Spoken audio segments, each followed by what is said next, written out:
There were maybe a dozen of them. Fortunato couldn't be sure exactly because they kept moving, trying to circle behind him. 2 or 3 had knives, the rest had sawed-off pool cues, car antennas, anything that would hurt. They were hard to tell apart. Jeans, black leather jackets, long, slick-backed hair. At least 3 of them matched the vague description Chrysalis had given him. "I'm looking for somebody called Gizmo," Fortunato said. They wanted to herd him away from the bridge, but they didn't want to physically push him yet. To the left, the brick path led uphill into the cloisters. The entire park was empty. Had been empty for 2 weeks now, since the gangs had moved in. "Hey, Gizmo," one of them said. "What do you say to this man?" That one, with the thin lips and bloodshot eyes. Fortunato locked eyes with the kid nearest to him. "Take off," Fortunato said. The kid backed away, uncertain. Fortunato looked at the next one. "You too, get out of here." This one was weaker. He turned and ran. That was all he had time for. A pool cue came slicing for his head. Fortunato slowed time and took the cue, used it to knock away the nearest knife. He breathed in and things sped up again. Now they were all getting nervous. "Go," he said. And 3 more ran, including the one called Gizmo. He sprinted downhill toward the 193rd Street entrance. Fortunato threw the pool cue at another switchblade and ran after him. They were running downhill. Fortunato felt himself getting tired and let out a burst of energy that lifted him off the path and sent him sailing through the air. The kid fell under him and rolled, head first. Something crunched in the kid's spine and both legs jerked once. Then he was dead. "Christ!" Fortunato breathed, brushing dead October leaves from his clothes. The cops had doubled patrols around the park, though they were afraid to come in. They tried it once, and it had cost them 2 men to chase the kids away. The next day the kids were back again, but there were cops watching, and for something like this they'd be willing to run in and pick up a body. He dumped the kids' pockets, and there it was, a copper coin the size of a 50-cent piece, red as drying blood. For 10 years he'd had Chrysalis and a few others watching for them, and last night she'd seen the kid drop one at the Crystal Palace. There was no wallet, nothing else that had any meaning. Fortunato palmed the coin and sprinted for the subway entrance. "Yes, I remember this," Hiram said, picking the coin up with the corner of his napkin. "It's been a while." "It was 1969, Fortunato said. 10 years ago, Hiram nodded and cleared his throat. Fortunato didn't need magic to know that the fat man was uncomfortable. Fortunato's open black shirt and leather jacket weren't really up to the dress code here. Aces High looked out over the city from the observation deck of the Empire State Building, and the prices were as steep as the view. Then, there was the fact that he'd brought along his latest acquisition, a dark blonde named Caroline who went for $500 a night. She was small, not quite delicate, with a childlike face and body that invited speculation. She wore skin-tight jeans and a pink silk blouse with a couple of buttons undone. Whenever she moved, so did Hiram. She seemed to enjoy watching him sweat. "The thing is, that's not the coin I showed you before. It's another one." "Remarkable. It's hard to believe that you could come across 2 of them in good condition. I think you could put that a little stronger. That coin came off a kid from one of those gangs that's been trashing the cloisters. He was carrying it loose in his pocket. The first one came off a kid that was messing with the occult." It was still hard for him to talk about. The kid had murdered 3 of Fortunato's geishas, cut them up in a pentagram for some twisted reason that he still hadn't figured out. He'd gone on with his life, training his women, learning about the tantric power the wildcard virus had given him, but otherwise keeping to himself. And when it got to bothering him, he would spend a day or a week following one of the loose ends the killer had left behind. The coin. The last word he'd said, Tiamat. The residual energies from something else that had been in the dead boy's loft, a presence that Fortunato had never been able to trace. "You're saying there's something supernatural about them," Hiram said. His eyes shifted to watch Caroline as she stretched languorously in her chair. "I just want you to take another look." "Well," Hiram said. Around him, the luncheon crowd made small noises with their forks and glasses and talked so quietly they sounded like distant water. "As I'm sure I've said before, it appears to be a mint 1794 American penny, stamped from a hand-cut die. They could have been stolen from a museum or a coin shop or a private—" His voice trailed off. Have a look at this." He held the coin out and pointed with a fleshy little finger not quite touching the surface. "See the bottom of this wreath here? It should be a ball, but instead it's something sort of shapeless and awful looking."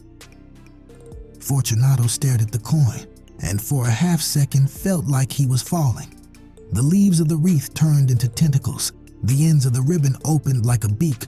The loops of the bow became shapeless flesh, full of too many eyes. Fortunato had seen it before in a book on Sumerian mythology. The caption underneath had read Tiamat. "You all right?" Caroline asked. "I'll be okay. Go on," he said to Hiram. "My instinct would be to say they're forgeries, but who would forge a penny? And why not take the trouble to age them, at least a little? They look like they'd been stamped out yesterday." They weren't, if that matters. The auras of both of them show a lot of use. I'd say they were at least 100 years old, probably closer to 200. Hiram pushed the ends of his fingers together. "All I can do is send you to somebody who might be more help. Her name is Eileen Carter. She runs a small museum out on Long Island. We used to, correspond. Numismatics, you know. She's written a couple books on occult history, local stuff." He wrote an address in a little notebook and tore out the page. Fortunato took the paper and stood up. "I appreciate it. Listen, do you think—" He licked his lips. "Do you think it would be safe for a regular person to own one of those?" "Like, say a collector?" Caroline asked. Hiram looked down. "When you're finished with them, I'd pay." "When this is over," Fortunato said, "if we're all still around, you're welcome to them." Eileen Carter was in her late 30s, with flecks of gray in her brown hair. She looked up at Fortunato through squared-off glasses, then glanced over at Caroline. She smiled.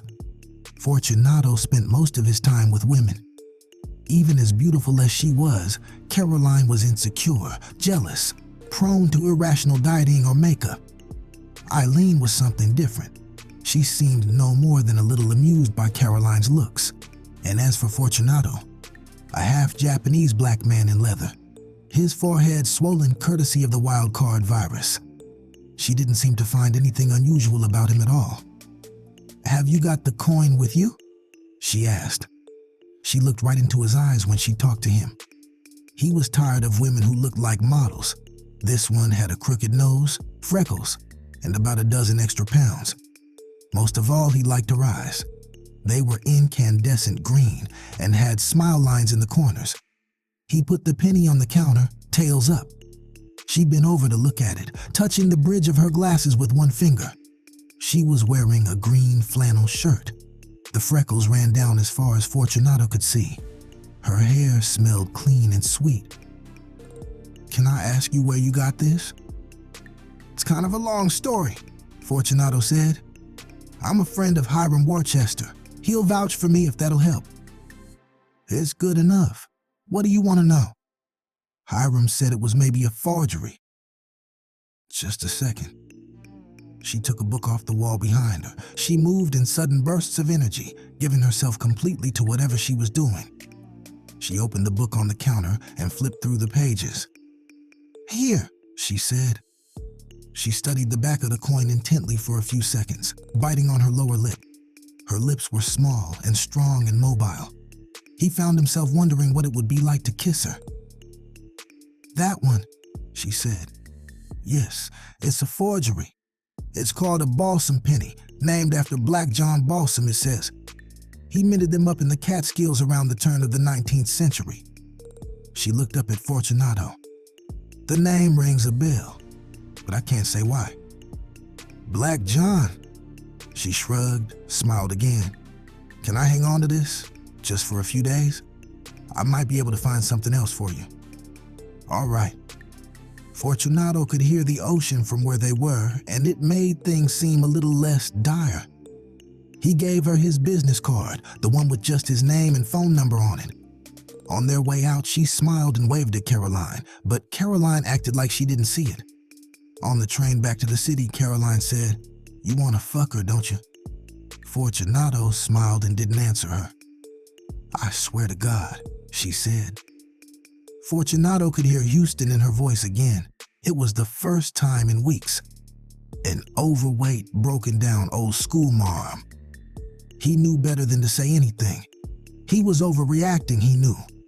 Part of it was probably just pheromones, some kind of sexual chemistry that he'd understood a long time before he learned the scientific basis for it. But he'd felt comfortable with her, something that hadn't happened very often since the wild card had changed him. She'd seemed to have no self-consciousness at all. "Stop it," he thought. "You're acting like a teenager."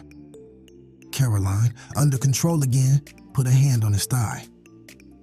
"When we get home," she said, "I'm gonna fuck her right out of your mind." Fortunato, he switched the phone to his left hand and looked at the clock. 9 a.m. "Uh-huh. This is Eileen Carter. You left a coin with me last week?" He sat up, suddenly awake. Caroline turned over and buried her head under a pillow. "I haven't forgotten. How are you doing?" "I may be on to something. How would you feel about a trip to the country?" She picked him up in her VW Rabbit, and they drove to Shandaken, a small town in the Catskills. He dressed as simply as he could, Levi's and a dark shirt and an old sport coat. But he couldn't hide his ancestry or the mark the virus left on him. They parked in an asphalt lot in front of a white clapboard church. They were barely out of the car before the church door opened and an old woman came out. She wore a cheap navy double-knit pantsuit and a scarf over her head. She looked Fortunato up and down for a while, but finally struck out her hand. "Amy Fairborn, you would be the people from the city." Eileen finished the introductions and the old woman nodded. "The grave's over here," she said. The stone was a plain marble rectangle outside the churchyard's white picket fence and well away from the other graves. The inscription read, "John Joseph Balsam, died 1809. May he burn in hell." The wind snapped at Fortunato's coat and blew faint traces of Eileen's perfume at him. "It's a hell of a story," Amy Fairborn said. "Nobody knows anymore how much of it's true. Balsam was supposed to be a witch of some sort, lived up in the hills. First anybody heard of him was in the 1790s. Nobody knows where he came from, other than Europe somewhere. Same old story. Foreigner, lives off to himself, gets blamed for everything. Cows give sour milk or somebody has a miscarriage, they make it his fault." Fortunato nodded. He felt like a foreigner himself at the moment. He couldn't see anything but trees and mountains anywhere he looked, except off to the right where the church held the top of the hill like a fort. He felt exposed, vulnerable. Nature was something that should have a city around it. One day the sheriff's daughter over at Kingston came up missing, Fairborn said. That would be the beginning of August 1809, Lammas-tide. They broke in Balsam's house and found the girl stretched out naked on an altar. The woman showed her teeth. That's what the story says. Balsam was got up in some kind of weird outfit and mask, had a knife the size of your arm. Sure as hell he was gonna carve her up. "What kind of outfit?" Fortunato asked. "Monk's robes and a dog mask, they say." "Well, you can guess the rest. They strung him up, burnt the house, salted the ground, knocked trees over in the road that led up there." Fortunato took out one of the pennies. Eileen still had the other one. "This is supposed to be called a balsam penny. Does that mean anything to you?" "I got 3 or 4 more like at the house. They wash up out of his grave every now and again. What goes down must come up, my husband used to say. He buried a good many of these folks." "They put the pennies in his grave?" Fortunato asked. All they could find. When they fired the house, they turned up a keg of them in the root cellar. You see how red it looks. Supposed to be from a high iron content or some such. Folks at the time said he put human blood in the Cooper. Anyways, the coins disappeared out of the sheriff's office. Most people thought Balsam's wife and kid made off with him. He had a family. Nobody saw too much of either of them. But yeah, he had a wife and a little boy. Lit off for the big city after the hanging, at least as far as anybody knows. As they drove back through the Catskills, he got Eileen to talk a little about herself. She'd been born in Manhattan, gotten a BFA from Columbia in the late 60s, dabbled in political activism and social work, and came out of it with the usual complaints. The system never changed fast enough for me. I just sort of escaped into history, you know? When you read history, you can see how it all comes out. Why occult history? I don't believe in it, if that's what you mean. You're laughing. Why are you laughing at me? In a minute, go on. It's a challenge, that's all. Regular historians don't take it seriously. It's wide open. There's so much fascinating stuff that's never been properly documented.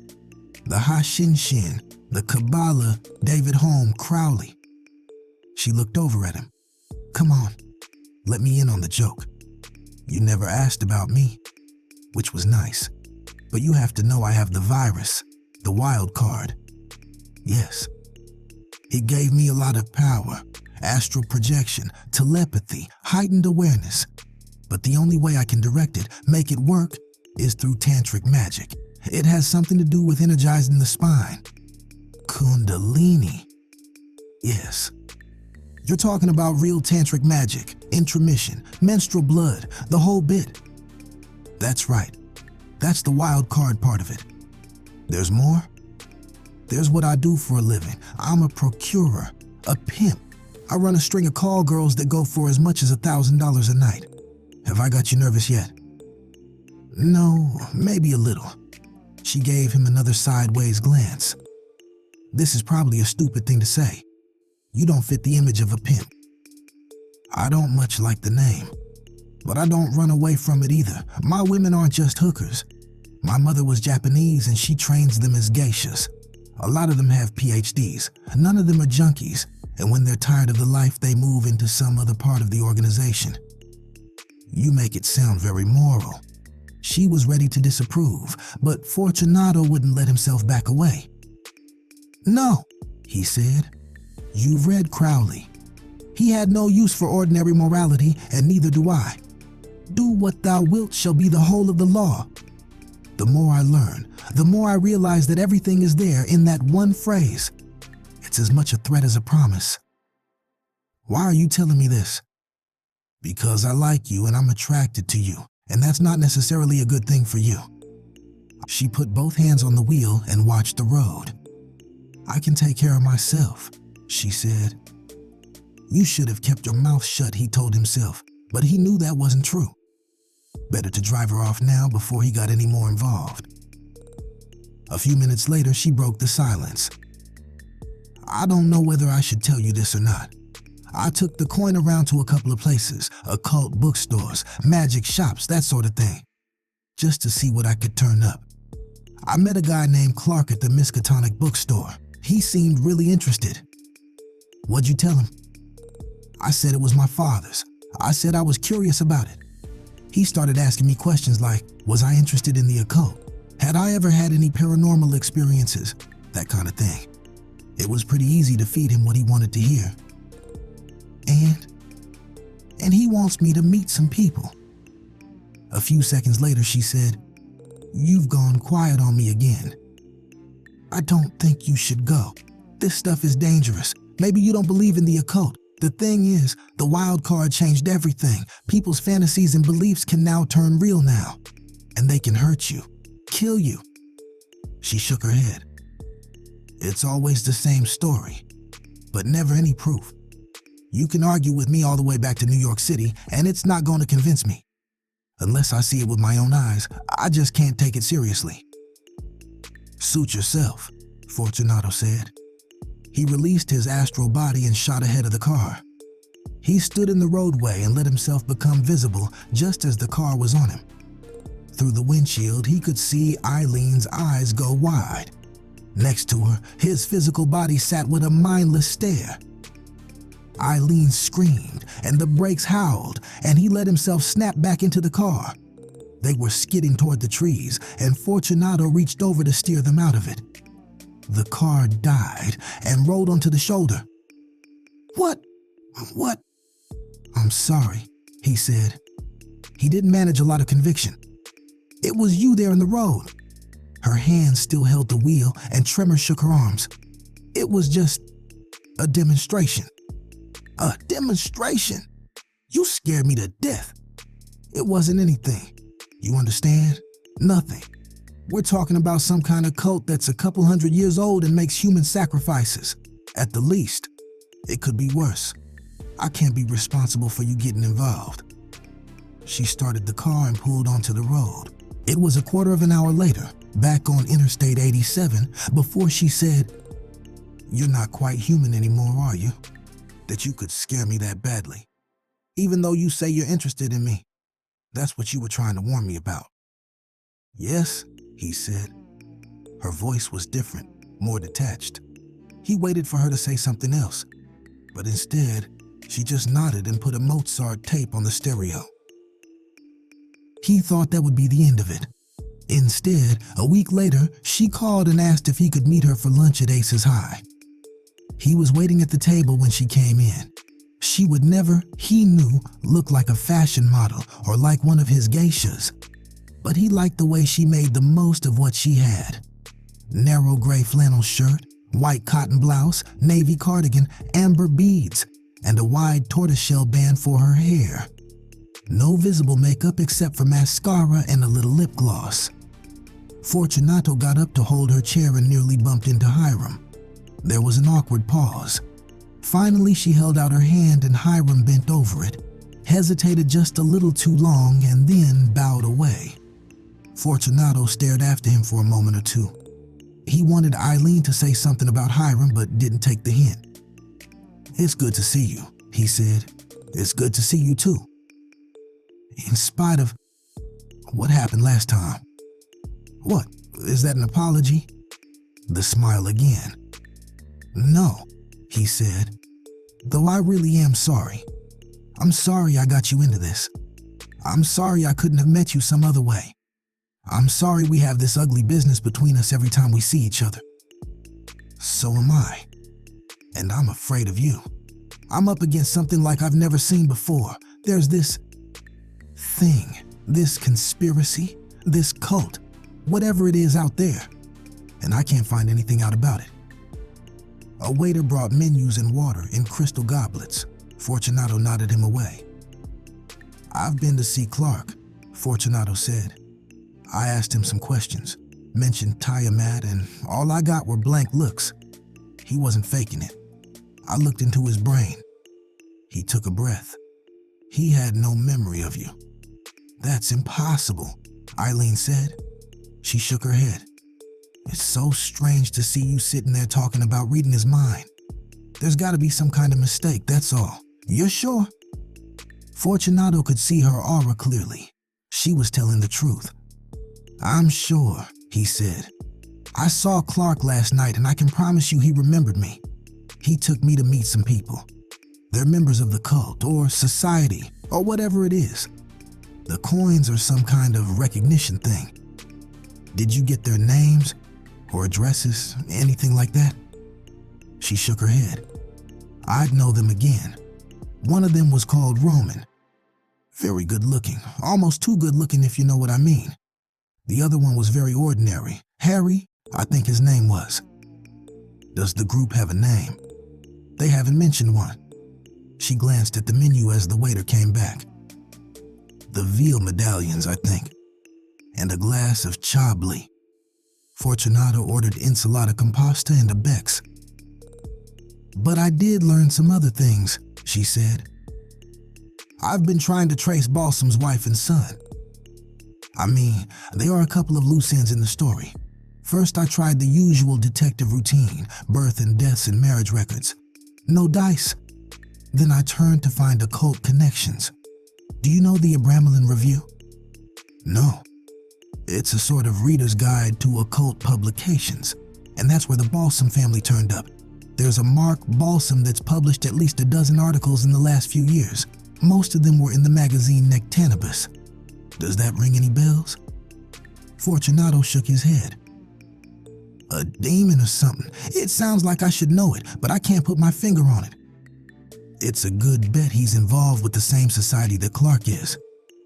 Because of the coins. Exactly. What about those kid gangs that have been running wild up at the cloisters? I took a coin off one of those kids. Can you see any possible connection? Not yet. The articles might help, but the magazine's pretty obscure. I haven't been able to find any copies of it. The food arrived. She finally mentioned Hiram. 15 years ago, he was more attractive than you might think. A little hefty, but very charming.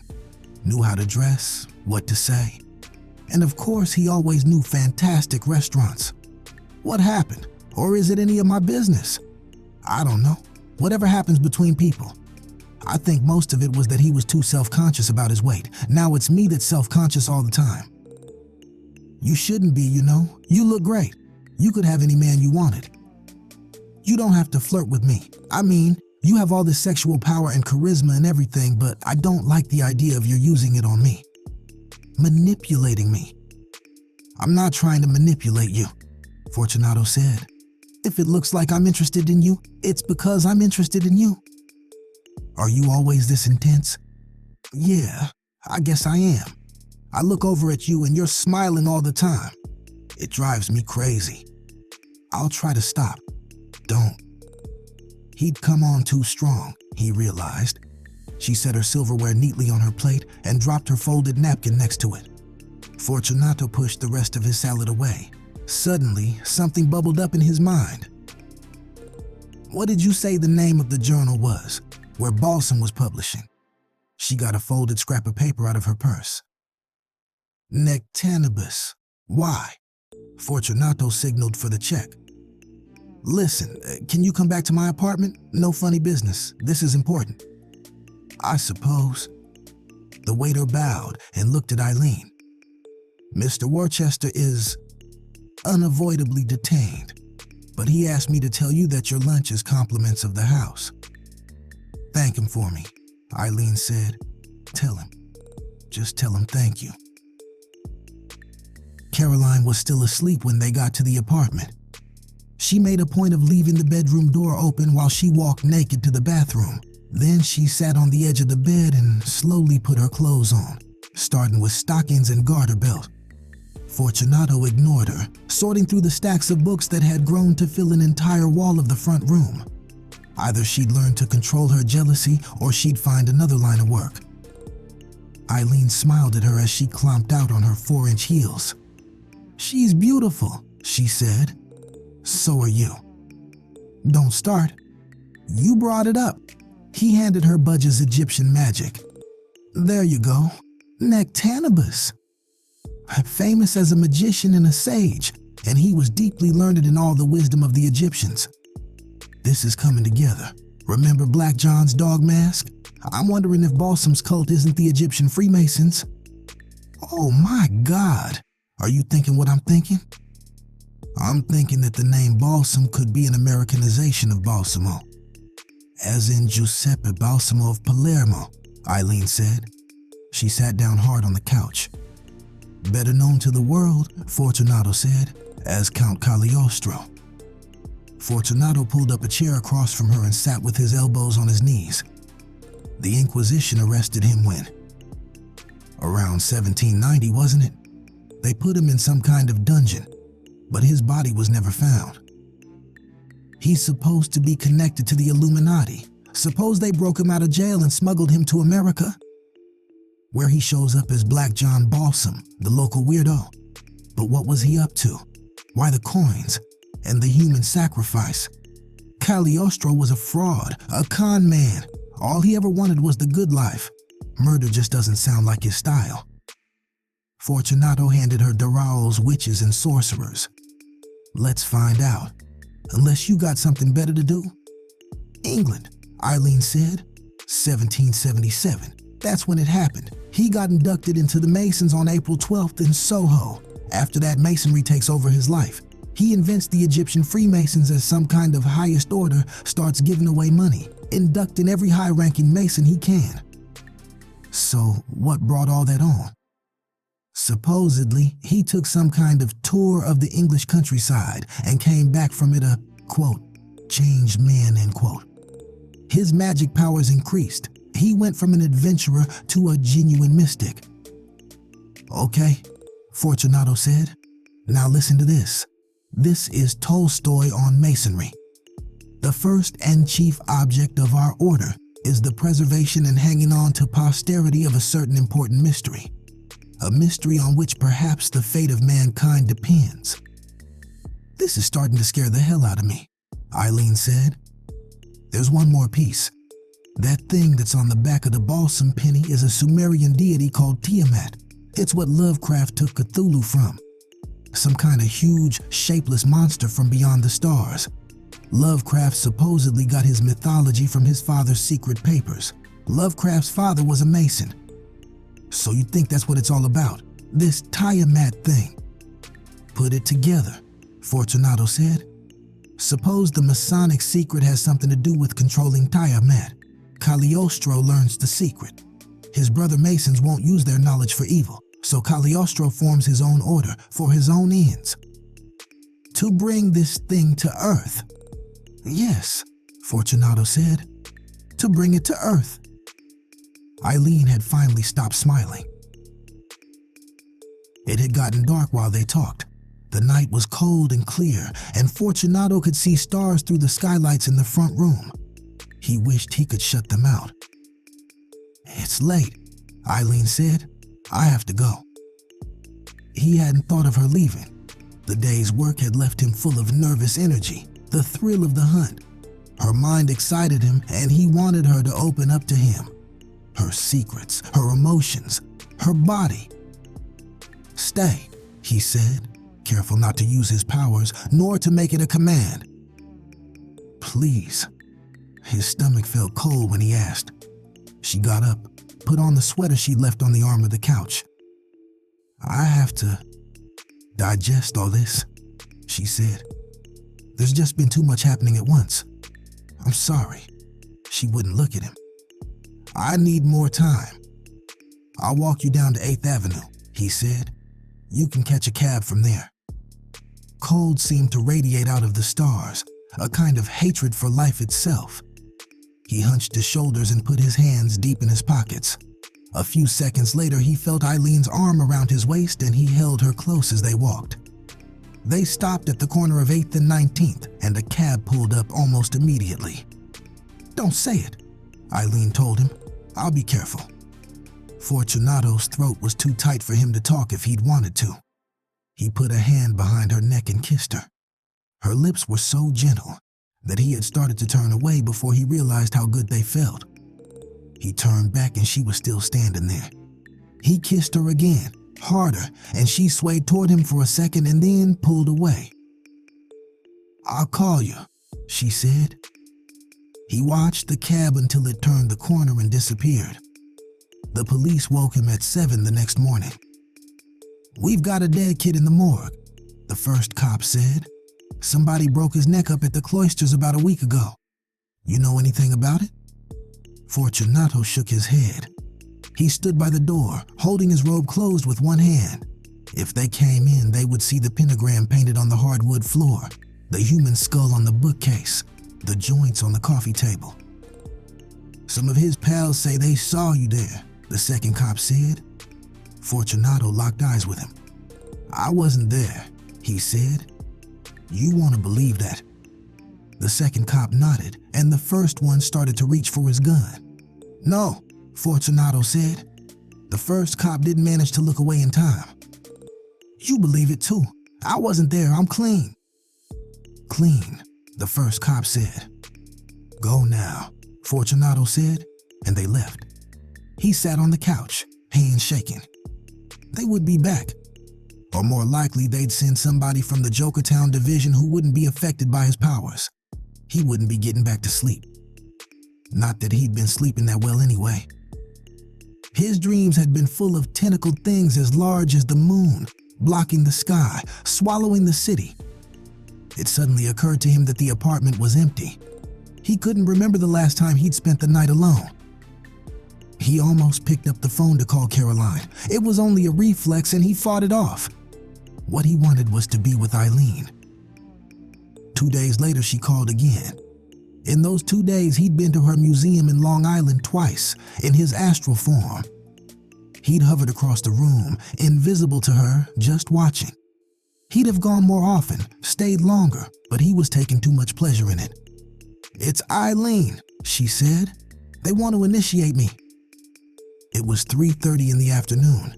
Caroline was at Berlitz, learning Japanese. She hadn't been around much lately. "You went back," he said. "I had to. We've been over this." "When is it?" "Tonight. I'm supposed to be there at 11. It's this old church in Jokertown. Can I see you?" "I guess so. I could come over if you want." "Please, as soon as you can." He sat by the window and watched until her car pulled up. He buzzed the door for her and then waited for her on the landing. She walked ahead of him into the apartment and turned around. He didn't know what to expect from her. He closed the door and she held out her hands. He put his arms around her and she turned her face up to him. He kissed her, and then he kissed her again. Her arms went around his neck and tightened. "I want you," he said. "I want you too. Come to bed." "I want to, but I can't. It's just a lousy idea. It's been a long time for me. I can't just climb into bed with you and perform all kinds of weird tantric sex acts. It's not what I want. You can't even come for Christ's sake." He combed through her hair with his fingers. "All right."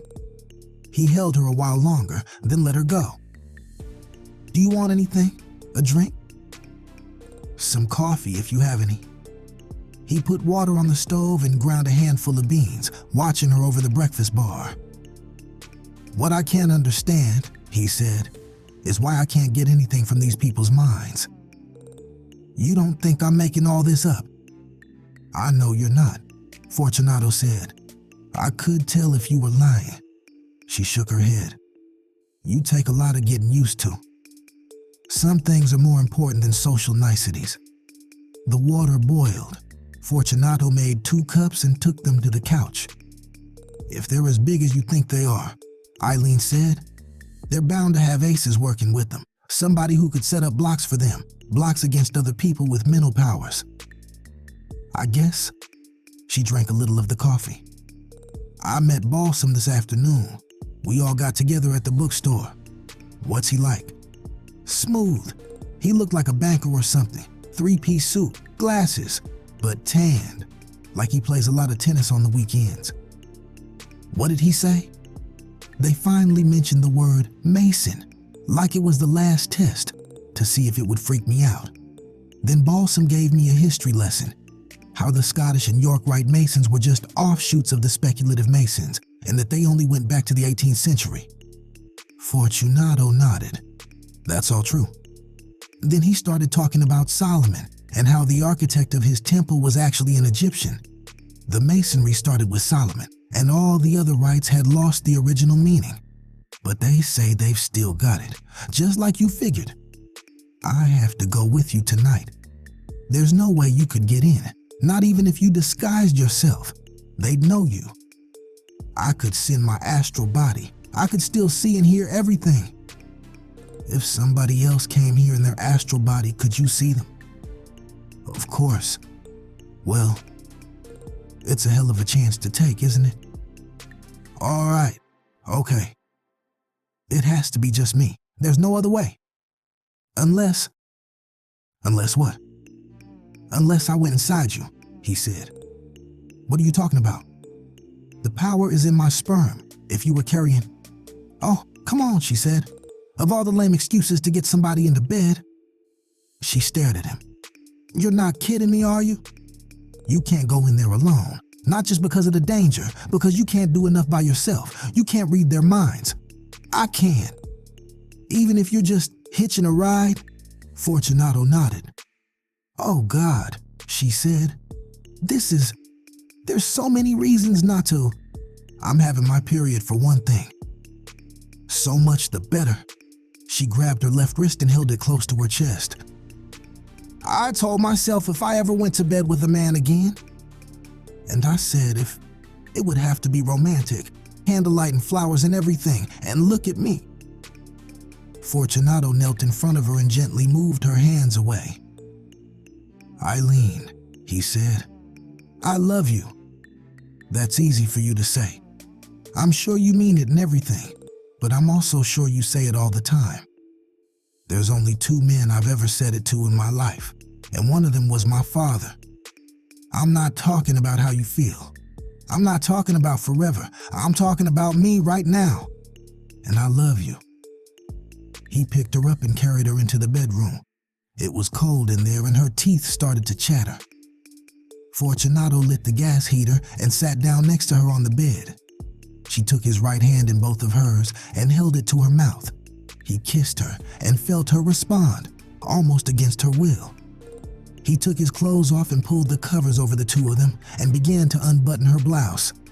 Her breasts were large and soft, the nipple tightening under his tongue as he kissed them. Wait, she said, I have to go to the bathroom. When she came back, she had taken the rest of her clothes off. She was holding a towel in front of her. To save your sheets, she said. There was a smear of blood on the inside of one thigh. He took the towel away from her. Don't worry about the sheets. She stood naked in front of him. She looked like she was afraid he would send her away. He put his head between her breasts and pulled her towards him. She got under the covers again and kissed him, and her tongue flickered in his mouth. He kissed her shoulders, her breasts, the underside of her chin. Then he rolled onto his hands and knees above her. No, she whispered. I'm not ready yet. He held his penis in one hand and moved the head of it against her labia, slowly, gently, feeling the brittle flesh turn warm and wet. She bit her lower lip. Her eyes closed. Slowly, he slipped inside her, the friction sending waves of pleasure up his spine.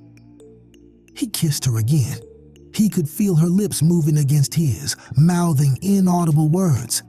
His hands moved up her sides, around her back. He remembered that he was used to making love for hours at a time, and the thought amazed him. It was all too intense. He was full of heat and light. He couldn't contain it all. Aren't you supposed to say something? Eileen whispered, breathing raggedly around the words. Some kind of magic spell or something? Fortunato kissed her again, his lips tingling like they'd been asleep and were just now coming back to life. I love you, he said. Oh, God, she said and started to cry. Tears rolled down into her hair, and at the same time, her hips moved faster against him. Their bodies were flushed and hot, and sweat ran down Fortunato's chest. Eileen stiffened and kicked. A second later, Fortunato's own brain went white, and he fought off 10 years of training and let it happen, let the power spurt out of him and into the woman, and for an instant he was both of them at once, hermaphroditic and all-encompassing, and he felt himself expand to the ends of the universe in a giant nuclear blaze. And then he was back in bed with Eileen, feeling her breasts rise and fall under him as she cried. The only light came from the gas heater. He must have slept. The pillowcase felt like sandpaper against his cheek. It took all his strength to roll over onto his back. Eileen was putting on her shoes.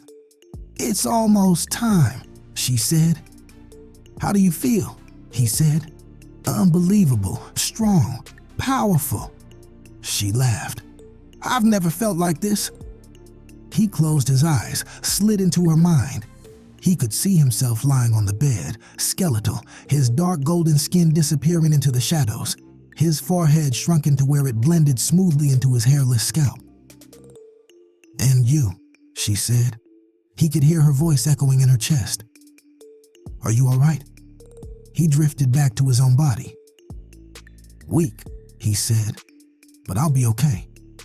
Should I call somebody for you? He knew what she was offering, knew he should agree to it. Caroline or one of the others would be the fastest way to get his power back. But it would also weaken his bond to Eileen. No, he said. She finished dressing and bent over to kiss him lingeringly. Thank you, she said. Don't, he said. Don't thank me. I'd better go. Her impatience, her strength and vitality were a physical force in the room. He was too distant from it to be jealous of her. Then she was gone, and he slept again. He watched through Eileen's eyes as she stood by the front door of the bookstore, waiting for Clark to close up. He could have moved all the way into her mind, but it would have used up what little strength he was slowly getting back. Besides, he was warm and comfortable where he was, until the hands grabbed him and shook him awake and he was looking into a pair of gold shields. Get your clothes on, a voice said. You're under arrest. They gave him a holding cell to himself.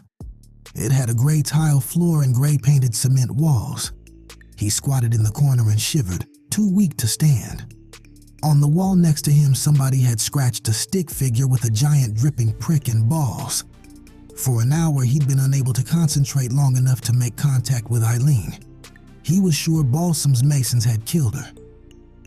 He shut his eyes. A cell door bang closed down the hall and brought him back. Concentrate, goddammit, he thought.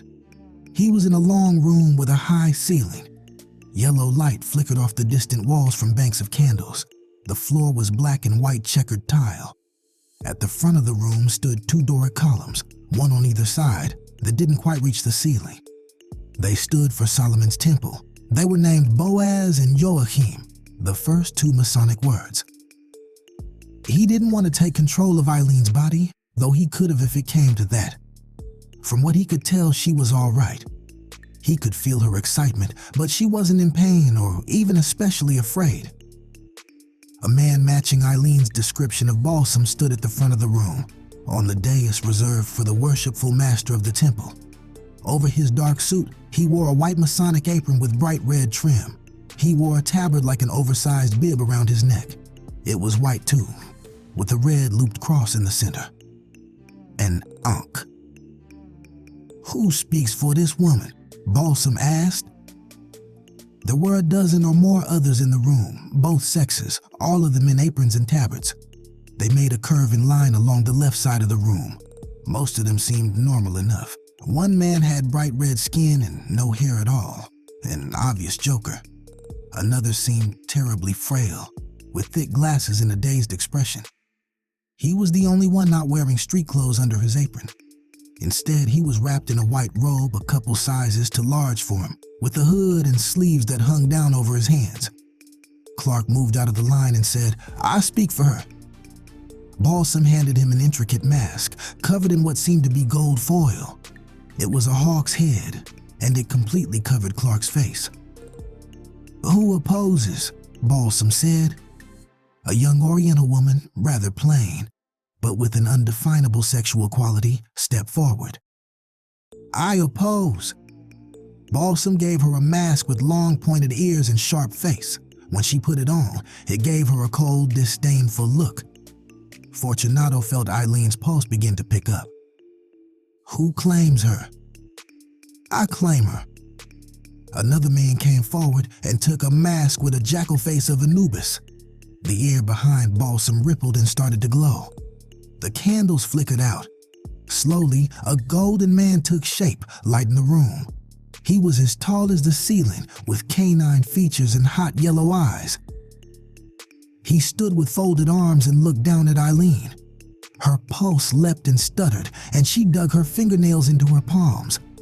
No one else seemed to notice he was there. The woman wearing the pointed mask stood in front of Eileen. "Osiris," the woman said, "I am Set, of the company of Anu, son of Seb and Nut." He felt Eileen open her mouth to speak, but before she could say anything, the woman's right hand exploded against her face. She fell over backward and slid 3 feet across the tiles.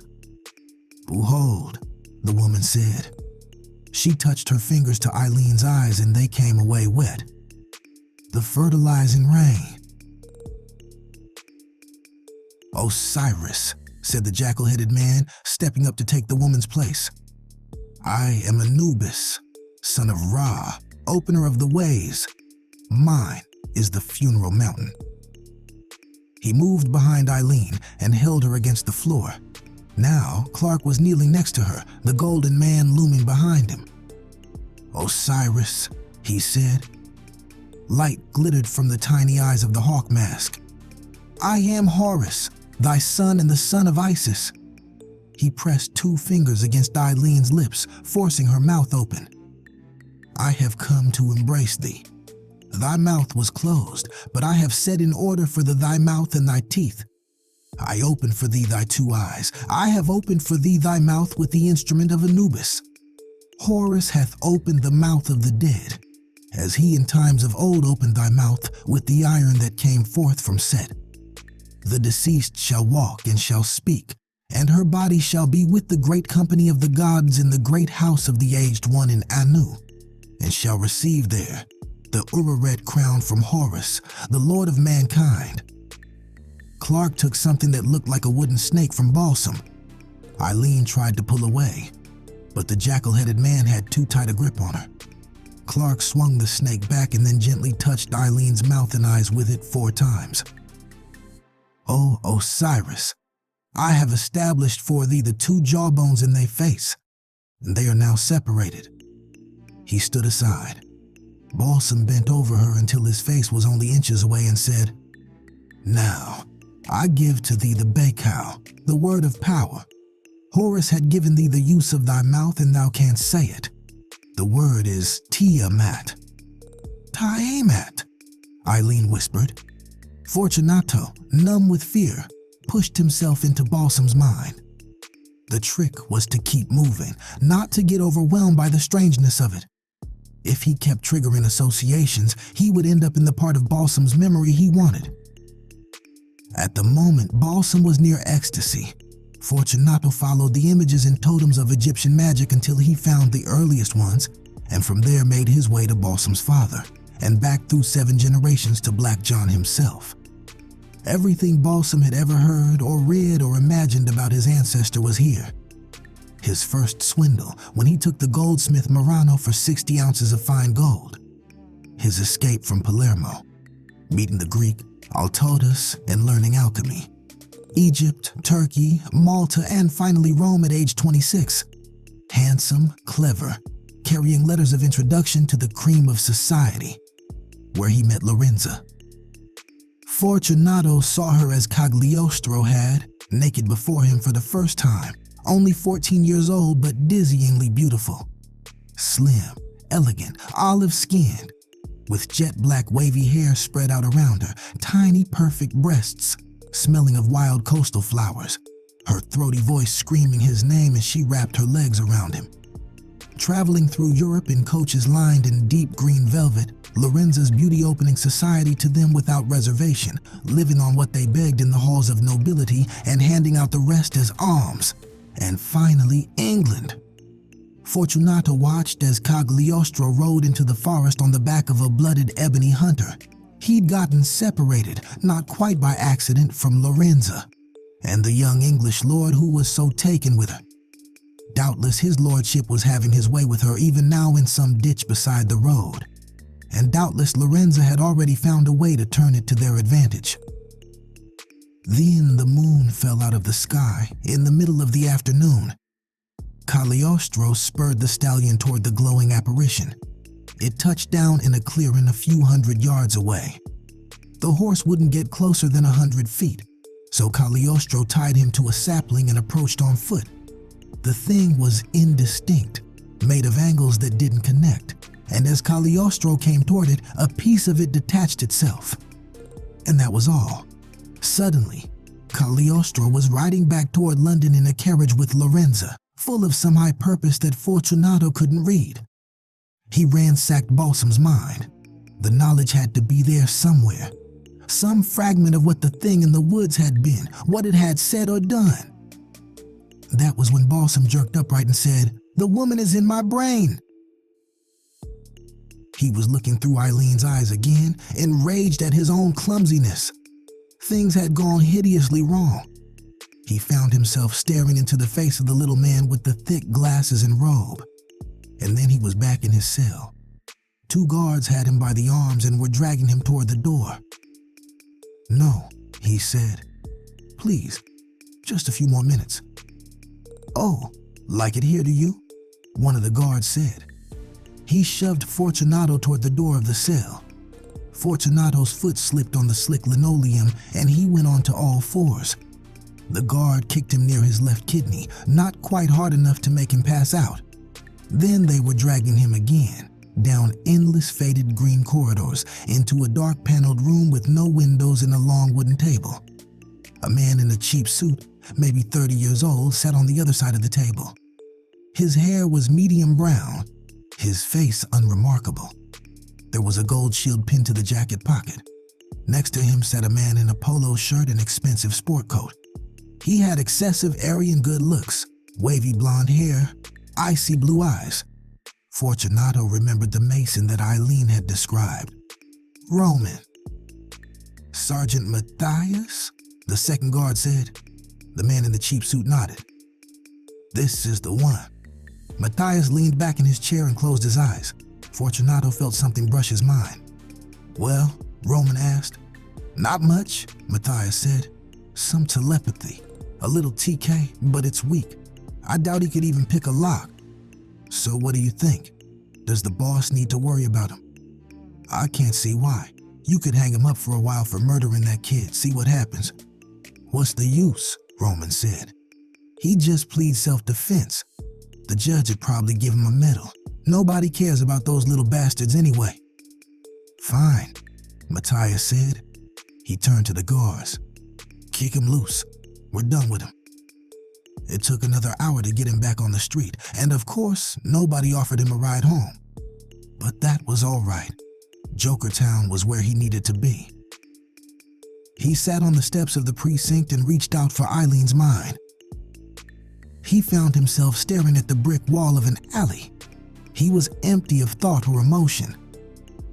As he struggled to break through the clouds in her brain, he felt her bladder let go and felt the warm urine spread in a puddle under her and quickly turn cold. "Hey buddy, no sleeping on the steps." Fortunato walked out into the street and flagged a cab. He put a 20 through the little metal drawer and said, "South." "Hurry." He got out of the cab on Christie just south of Grand. She hadn't moved, her mind was gone. He squatted in front of her and probed for a few seconds, and then he couldn't stand it and he walked down to the end of the alley. He pounded on the side of a dumpster until his hands were nearly useless. Then he went back and tried again. He opened his mouth to say something. Nothing came out. There were no words left in his head, only bloody red clumps and a flood of acid that kept rising up in his eyes. He walked across the street and dialed 911. It hurt to press the buttons. When he got an operator, he asked for an ambulance and gave the address and hung up. He went back across the street. A car honked at him and he didn't understand why. He knelt in front of Eileen. Her jaw hung open and a thread of saliva dangled down onto her blouse. He couldn't stand to look at her. He closed his eyes and reached out with his mind and gently stopped her heart. It was easy to find the temple. It was only 3 blocks away. He just followed the energy trails of the men who'd left Eileen in the alley. He stood across the street from the bricked-up church. He had to keep blinking his eyes to keep them clear. The trails of the men led into the building, and 2 or 3 other trails led out. But Balsam was still in there, Balsam and Clark, and a dozen more. That was good. He wanted them all, but he would settle for the ones that were there. Them and their coins and their golden masks, their rituals, their temple, everything that had a part in trying to bring their alien monstrosity to Earth, that spilled blood and destroyed minds and ruined lives to do it. He wanted it over and finished, for good and all. The night was utterly cold, a vacuum as cold as space, sucking the heat and life from everything it touched. His cheeks burned and then he went numb. He reached for the power he had left and it wasn't enough. For a few minutes he stood and shook with helpless rage, ready to go after the building with his bare, battered hands. Then he saw her on the corner, standing in the classic pose under the streetlight. Black hot pants, rabbit jacket, fake fur shawl, hooker heels, and too much makeup. He slowly raised his arm and waved her over. She stopped in front of him, looked him warily up and down. "Hey," she said. Her skin was coarse and her eyes were tired. "You want to go out?" He took a $100 bill out of his jacket and unzipped his pants. "Right here in the street? Lover, you must be hurting for certain." She stared at the 100 and eased down onto her knees. "Woo, this concrete cold." She fumbled around in his trousers and then looked up at him. "Shit, what is this? Dry blood." He took out another 100. The woman hesitated a second and then stuffed both bills in her purse and clamped the purse under her arm. At the touch of her mouth, Fortunato went instantly hard. He felt a surge all the way up from his feet, and it made his scalp and his fingernails hurt. His eyes rolled up until they were staring at the second floor of the old church. He wanted to use his power to lift the entire city block and hurl it into space, but he didn't have the strength to break a window. He probed at the bricks and the wooden joints and the electrical wiring, and then he found what he was looking for.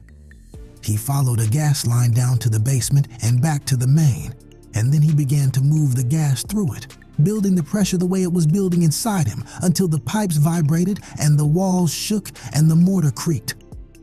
The hooker looked up and across the street, saw cracks split in the walls. "Run," he said. As she clattered away, Fortunato reached down and jammed his fingers into the root of his penis, forcing back the hot flood of his ejaculation. His intestines turned to fire, and in the crawl space over the temple, the black steel pipe bent and shook free of its connections. It spurted gas and fell to the floor, knocking sparks off the chicken wire and plaster wall. The building swelled for an instant like it was filling with water, and then it erupted in a ball of smoky orange flame. Bricks smashed into the wall on either side of where Fortunato stood, but he wouldn't look away. Not until his eyebrows had been singed to the skin and his clothes had begun to smolder. The roar of the explosion shattered windows up and down the street, and when it finally died, the bleating of sirens and alarms took its place. He wished he'd been able to hear them scream. Eventually, a cab stopped for him. The driver wanted to take him to the hospital, but Fortunato talked him out of it with a $100 bill. Climbing the stairs to his apartment took longer than anything he could remember. He went into the bedroom. The pillows still smelled of Eileen's perfume. He went back to the kitchen, got a fifth of whiskey, and sat by the window, drinking it down, watching the red glow of the fire slowly die over Jokertown.